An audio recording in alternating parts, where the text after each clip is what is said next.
Бул жылы өзгөчө тоюттун баасы кымбаттап, дал ушул мал жандык менен алектенгендер үчүн бир топ көйгөйлүү маселелер жаралгандыгы айтылып келген болчу. Бирок ошол эле учурда тоютту аз жеген, катаал шартка ыңгайлуу болгон дал ушул топоздор бүгүнкү күндө суроо талап көп экендиги дагы айтылып жатат. Анын этинин баасы дагы бир топ баасы жогору жана жеке ишкерлик кылууга дагы ыңгайлуу экенин айтып жатышат. Бизге айылдагыларыбызга ушу тоют боюнча тоютка өтө экономдуу болот. Аз тоют жейт, ушу тоютты азыраак камдайбыз, булардын энелерин кармабайбыз, балдарын гана кармайбыз да кайта байытып, кайра салып, кайра энелерине кошуп кайта айдайбыз да. Ошон үчүн бул тоодо жүргөн үчүн өтө бизге ыңгайлуу жаныбар да.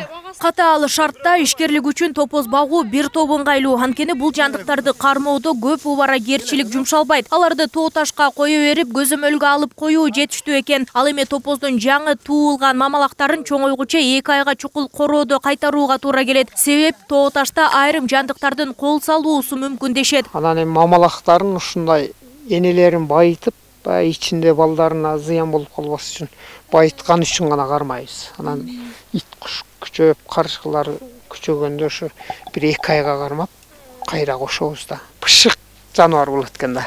Мындай тоого, суукка чыдамдуу. Ошон үчүн эттери аябай жакшы болот.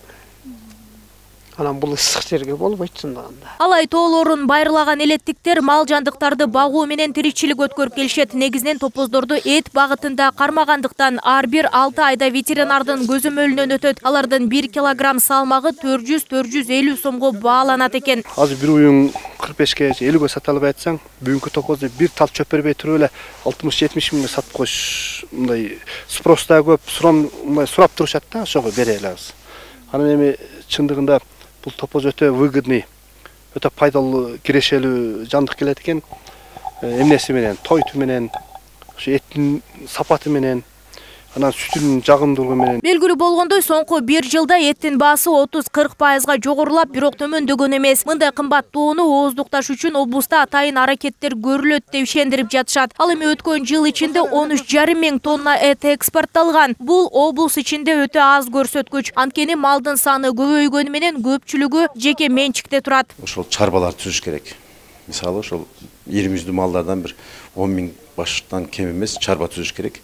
Biz uшу чарбадан кийин ЦДС деп коет, цепочка добавления стоимости баягы. Андан кийин эле сразу баягы убойный цехке кетүүчү. Биз ага чейин ушу этти даярдаш үчүн жеке фермер, жеке дыйкан өзүнүн малын ошол жанагы чарбага барып сатыш керек да, тирилөй.